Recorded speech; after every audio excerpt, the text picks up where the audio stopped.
गणित की कक्षा में आप सभी का स्वागत करते हैं। आज हम सीखेंगे लघुत्तम समापवर्त्य, जिनका अंग्रेजी भाषा में नाम है लोवेस्ट कॉमन मल्टीपल LCM। तो आइए सीखते हैं लघुत्तम समापवर्त्य क्या है। परिभाषा: दो या दो से अधिक संख्याओं का लघुत्तम समापवर्त्य वह छोटी से छोटी संख्या है जिसमें दी गई प्रत्येक संख्या का पूरा भाग चला जाता है। तो इस परिभाषा के माध्यम से हम लघुत्तम समापवर्त्य को बड़ी आसानी के साथ समझ सकते हैं। लघुत्तम समापवर्त्य, जिसे अंग्रेजी भाषा में कहा जाता है लोवेस्ट कॉमन मल्टीपल, संक्षिप्त रूप में इसे हम LCM के नाम से भी जानते हैं। तो सबसे पहले हम इसका अर्थ समझ लेते हैं कि आखिर लघुत्तम समापवर्त्य क्या मतलब क्या होता है। यहाँ जो पहला शब्द है लघुत्तम, लघुत्तम का अर्थ है सबसे छोटा। लघुत्तम का अर्थ होता है सबसे छोटा। तो यहाँ जो समापवर्त्य एक शब्द है, ये समापवर्त्य शब्द जो है दो शब्दों से मिलकर बना है, सम धन अपवर्त्य।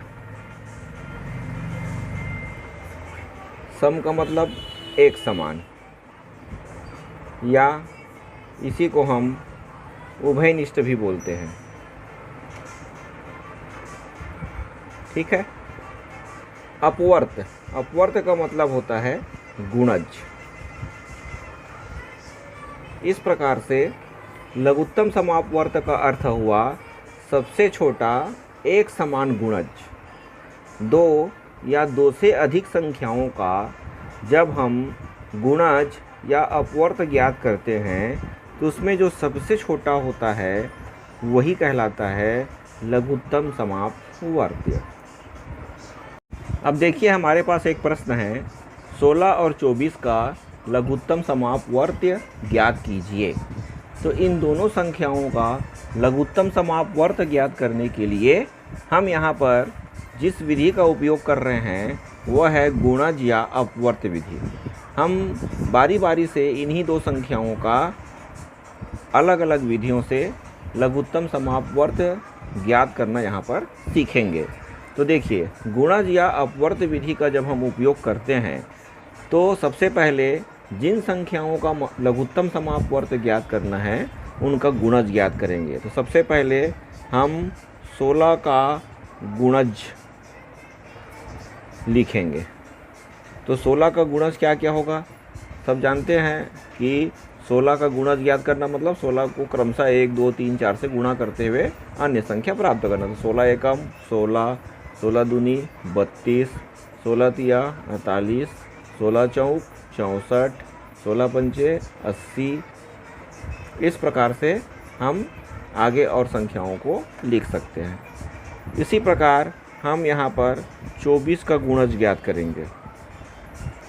तो 24 का गुणज मतलब 24 को क्रमशः 1 और 2 3 4 से गुणा करते जाना है, मतलब इसका पहाड़ा लिखना है। तो 24 एकम 24, 24 दूनी 48, 24 तिया 72, 24 चौक 96, 24 पंचे 120। और इस प्रकार से हम इसका पूरा गुणज लिख सकते हैं। अब देखिए, अब हमको 16 और 24 का लघुत्तम समापवर्त्य या लोवेस्ट कॉमन मल्टीपल ज्ञात करना है, या जिसे हम LCM भी कहते हैं। तो यहाँ करना क्या है हमको, देखिए, दोनों में अब हम समान अपवर्त्य का चयन करेंगे। तो देखिए, यहाँ पर देखिए ये 48 यहाँ भी आया और ये 48 यहाँ भी आया। ठीक है। उसके बाद आगे अगर हम और आगे बढ़ेंगे तो कोई ना कोई संख्या और है जो आएगा। जैसे हम 16 पंचे 80, 16 छक्का 96। ये देखिए, अब यहाँ 96 भी आया और यहाँ भी 96 आया है। तो हमको क्रमशः और आगे बढ़ते जाएंगे तो और विभिन्न संख्याएं प्राप्त होती जाएंगी जो दोनों में आया है। लेकिन हमको यहाँ पर लघुत्तम समापवर्त्य ज्ञात करना है, तो हमको ये देखना है कि दोनों में आए हुए गुणज में से सबसे छोटा कौन है। तो कौन है सबसे छोटा, 48। तो ये जो 48 है यही 16 और 24 का लघुत्तम समापवर्त है। अब उत्तर की जांच कैसे करेंगे? ये जो संख्या आएगा वो या तो इन दोनों संख्याओं से बड़ा होगा या इन दोनों संख्याओं में से किसी के बराबर होगा। और ये जो 48 है वो देखो इससे भाग जाएगा 16 तिया 48, और 24 से भी भाग जाएगा 24 दूनी 48। तो इस प्रकार से गुणज या अपवर्त विधि से हम किन्हीं भी दो या दो से अधिक संख्याओं का लघुत्तम समापवर्त ज्ञात कर सकते हैं। अब देखिए प्रश्न हमारा वही है, 16 और 24 का लघुत्तम समापवर्त ज्ञात कीजिए। लेकिन यहाँ पर हम एक अन्य विधि के माध्यम से इन दोनों संख्याओं का लघुत्तम समापवर्त ज्ञात करेंगे। तो यहाँ पर जिस विधि का हम उपयोग करने जा रहे हैं वह है अभाज्य गुणनखंड की विधि। तो सबसे पहले हम 16 का अभाज्य गुणनखंड ज्ञात करेंगे। ठीक है, तो अभाज्य गुणनखंड जब ज्ञात करते हैं तो सबसे पहला या सबसे छोटा अभाज्य संख्या है 2। तो देखिए 2 से पूरा पूरा भाग जाएगा, 2 अट्ठे 16। पुनः 2 से भाग करेंगे, 2 चौक 8। पुनः 2 से भाग करेंगे, 2 दूनी 4। पुनः 2 से भाग करेंगे, 2 एकम 2। तो हमारा 16 का अभाज्य गुणनखंड ज्ञात हो गया। उसी प्रकार हम 24 का अभाज्य गुणनखंड ज्ञात करेंगे। तो सबसे छोटा अभाज्य संख्या 2, तो 2 एकम 2, 2 दूनी 4। फिर 2 से भाग करेंगे, 2 छक्का 12। फिर 2 से भाग करेंगे, 2 तिया 6। अब ये 2 से भाग नहीं जाएगा, तो 2 के बाद जो आता है अभाज्य संख्या वो है 3। तो 3 से भाग करेंगे, 3 एकम 3। तो यहाँ पर हम दोनों के अभाज्य गुणनखंड को लिख लेंगे। 16 का अभाज्य गुणनखंड बराबर 2 गुणा 2 गुणा 2 गुणा 2। ये 2 दूनी 4, दूनी 8, 8 दूनी 16। उसी प्रकार 24 का अभाज्य गुणनखंड को भी हम यहाँ पर लिख लेंगे 2 गुणा 2 गुणा 2 गुणा 3। ठीक है, 2 दूनी 4, दूनी 8, 8 तिया 24। अब देखिए, अब यहाँ पर हमको करना क्या है? देखिए 16 का अभाज्य गुणनखंड ज्ञात किए, 24 का अभाज्य गुणनखंड ज्ञात किए। अब हमको दोनों का एलसीएम निकालना है, लघुत्तम समापवर्त निकालना है। तो देखिए यहाँ पर केवल 2 प्रकार का संख्या का उपयोग हुआ गुणनखंड में, 2 का और 3 का। तो जहाँ ज़्यादा बार आया, जैसे 2 4 बार यहाँ आया, यहाँ 3 बार आया, तो ज़्यादा बार को लेंगे। यहाँ 2 4 बार और 3 केवल 1 बार आया, तो उसको एक ही बार लिख देंगे। अब आपस में गुणा कर दो, 2 दूनी 4, दूनी 8, 8 दूनी 16, 16 तिया 48। तो देखिए हमारा 16 और 24 का लघुत्तम समापवर्त 48 आया। इसके पहले हम गुणज या अपवर्त विधि का भी उपयोग किए थे, वहाँ भी हमने दोनों का लघुत्तम समापवर्त 48 प्राप्त किया था। चलिए अब यहाँ देखते हैं, हमारा प्रश्न अभी भी वही है, 16 और 24 का लघुत्तम समापवर्त ज्ञात कीजिए। यहाँ पर हम जिस विधि का उपयोग करने जा रहे हैं वो है भाग विधि। तो भाग विधि के माध्यम से हम किस प्रकार से लघुत्तम समापवर्त ज्ञात करते हैं उस पर यहाँ ध्यान देंगे। ये देखिए, सबसे पहले 16 और 24 को एक साथ लिख लेंगे। अब देखिए, अब यहाँ पर हमको करना क्या है? पहले 2 से देखिए, 2 से दोनों भाग जा रहा है, 2 से भाग कर दो, 2 अट्ठे 16, 2 एकम 2, 2 दूनी 4। ठीक है, 2 से फिर भाग करो, 2 चौक 8, 2 छक्के 12। फिर 2 से भाग करो, 2 दूनी 4, 2 तिया 6। पुनः 2 से भाग करो, जब तक 2 से भाग जाएगा, चाहे एक संख्या भाग जाए चाहे दोनों भाग जाए, हमको उसी का उपयोग करना है। तो 2 एकम 2 और यहाँ 3 का 3, क्योंकि 3 2 से भाग नहीं जाएगा तो उसको वैसी को वैसी लिख देंगे। अब देखिए, अब यहाँ 1 आ गया, 16 हमारा 1 बन गया, 16 का हमारा भाग हो गया। अब 24 में देखिए क्या बचा है? 3। ये 3 से भाग जाएगा, तो यहाँ 1 के बदले 1 लिखेंगे और 3 एकम 3।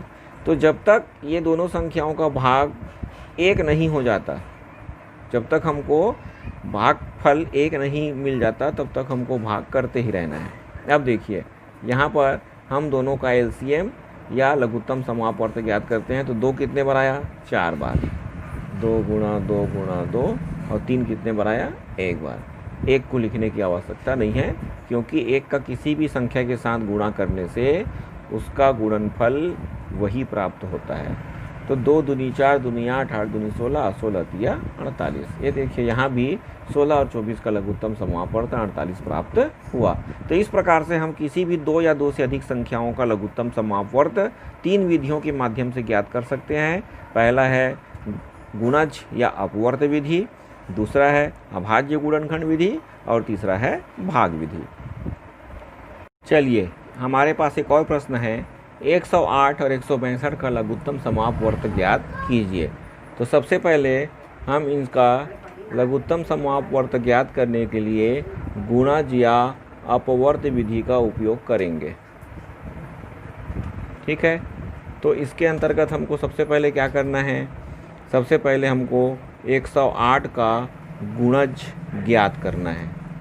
तो 108 का गुणज मतलब 108 का पहले 1 से गुणा करेंगे, फिर 2 से गुणा करेंगे, तो 108 एकम 108, 108 दूनी 216, 108 तिया 324, 108 चौक 432। इस प्रकार हम क्रमशः गुणनफल प्राप्त करते जाएंगे। उसी प्रकार 162 का हमको गुणज ज्ञात करना है, तो यहाँ भी वही काम करेंगे। 162 एकम 162, 162 दूनी तो 2 से गुणा कर दो, 2 दूनी 4, 2 छक्के 12 की 2, हंसिला 1, 2 एकम 2 1 3, 324। 3 से गुणा कर दो, 3 दूनी 6, 3 छक्के 18, हंसिला 1, 3 एकम 3 अब 1 4। फिर 4 से गुणा कर दो, 4 दूनी 8, 4 छक्के 24 की 4, हंसिला 2, 4 एकम 4 2 6। इस प्रकार से हमको दोनों का 108 और 162 का गुणज प्राप्त हो जाएगा। अब देखते हैं दोनों में समान कौन कौन सा है। यहाँ 108, 216, 314 को 324 यहाँ भी आया, 324 यहाँ भी आया। जब हम 108 का गुणज निकालेंगे तो हमको आगे भी विभिन्न संख्याएं प्राप्त होंगी, और 162 का गुणज ज्ञात करेंगे तो आगे भी हमको विभिन्न संख्याएं प्राप्त होंगी, और कहीं न कहीं दोनों आकर के फिर एक दूसरे से मिलेगा। तो हमको बड़ी संख्याओं से यहाँ पर मतलब नहीं है, हमको छोटी से छोटी संख्या ज्ञात करना है जो दोनों के गुणज में आया हो। तो यहाँ हमारा जो एलसीएम प्राप्त होगा, लघुत्तम समापवर्त प्राप्त होगा, वो होगा 324। अब देखते हैं जो लघुत्तम समापवर्त होता है वो जो संख्या होता है इन दोनों संख्याओं से या तो बड़ा होता है या किसी संख्या के बराबर होता है। तो 108 से हम 324 को पूरा पूरा भाग दे सकते हैं, और 162 से भी 324 को पूरा पूरा भाग दे सकते हैं। तो इस प्रकार से गुणज या अपवर्त विधि से हमारा एलसीएम हमको ज्ञात हो गया। अब हम इन्हीं दो संख्याओं का गुणनखंड लघुत्तम समापवर्त अभाज्य गुणनखंड की विधि से ज्ञात करते हैं। तो यहाँ पर हम 108 का अभाज्य गुणनखंड ज्ञात करेंगे और 162 का भी अभाज्य गुणनखंड ज्ञात करेंगे। तो सबसे पहले हमारा अभाज्य संख्या जो है 2 है, 2 से पूरा भाग जा रहा है। देखिए 2 पंचे 10, 2 चौक 8। अब जब तक 2 से भाग जाएगा हमको 2 से ही भाग करना है। 2 दूनी 4, 14 बचा, 2 सत्ते 14। फिर अब ये 2 से भाग नहीं जाएगा, तो 2 के बाद अभाज्य संख्या क्या आता है 3, तो 3 निया 27। फिर 3 से भाग करेंगे, 3 तिया 9। फिर 3 से भाग करेंगे, 3 एकम 3। यहाँ देखिए 2 से भाग कीजिए, 2 अट्ठे 16, 2 एकम 2। अब ये 2 से भाग नहीं जाएगा क्योंकि इसकी इकाई में 1 आ गया है ना। तो 2 के बाद अभाज्य संख्या क्या आता है 3। 3 से भाग करके देखते हैं, 3 दूनी 6, 2 बचा 21 हो गया, 3 सत्ते 21 चला गया भाग। फिर 3 से भाग करेंगे, 3 निया 27। फिर 3 से भाग करेंगे, 3 तिया 9। फिर 3 से भाग करेंगे, 3 एकम 3। ये देखिए हमने दोनों का अभाज्य गुणनखंड ज्ञात कर लिया। अब हमको दोनों का एलसीएम निकालना है, लघुत्तम समापवर्त निकालना है। देखिए इनके अभाज्य गुणनखंड में 2 और 3 आया, इनके अभाज्य गुणनखंड में भी 2 और 3 आया। तो यहाँ 2 कितने बार आया 2 बार, यहाँ 2 कितने बार आया 1 बार। तो हम ज़्यादा बार वाले को यहाँ पर लिखेंगे 2 गुणा 2। 3 कितने बार आया 3 बार, 3 कितने बार आया 4 बार। तो ज़्यादा बार कौन आया 4 बार 3 आया, तो 3 गुणा 3 4 बार वाले को लेंगे। ठीक है, अब हम इनका गुणनफल ज्ञात करेंगे। 2 दूनी 4, 4 तिया 12, 12 तिया 36, 36 तिया 3 छक्के 18 की 8 हासिल 1, 3 तिया 1 10 108। फिर 108 तिया 3 अट्ठे 24 की 4 हासिल 2, 3 शून्य 0 2, 3 एकम 3। तो क्या प्राप्त हुआ 324। ठीक है, तो इस प्रकार से 108 165 का लघुत्तम समापवर्त क्या ज्ञात हुआ 324। हम भाग विधि से इन दोनों संख्याओं का लघुत्तम समापवर्त ज्ञात करते हैं 108 162। इन दोनों संख्याओं को बारी बारी से तब तक भाग करना है जब तक हमको 1 प्राप्त ना हो जाए।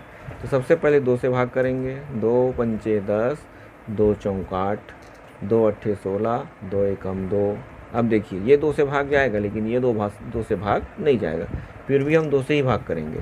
2 दूनी 4, 1 2 सत्ते 14। ये 2 से भाग नहीं जा रहा है तो 81 के बदले 81 ही लिख देंगे। फिर 2 से भाग करेंगे, देखिए अब 2 से भाग ये भी नहीं जाएगा, है ना, तो 3 से भाग जाएगा ये, तो 3 से भाग कर दो। 3 एकम 3 या 27, और ये 3 दूनी 6, 2 21, 3 सत्ते 21। देखो दोनों संख्या 3 से भाग चला गया।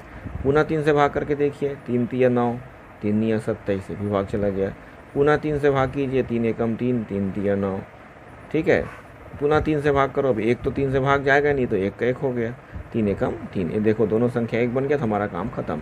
अब यहाँ पर हम दोनों का लघुत्तम समापवर्ग ज्ञात करेंगे, LCM ज्ञात करेंगे। तो सबको एक साथ लिख दीजिए, 2 गुणा 2 गुणा 3 गुणा 3 गुणा 3 गुणा 3। देखिए 2 2 बार आया, 3 4 बार आया, हम सबको लिख दिए। फिर 2 दूनी 4, 4 तिया 12, 12 तिया 36, 36 तिया 108, 108 तिया 324। तो ये आ गया हमारा LCM।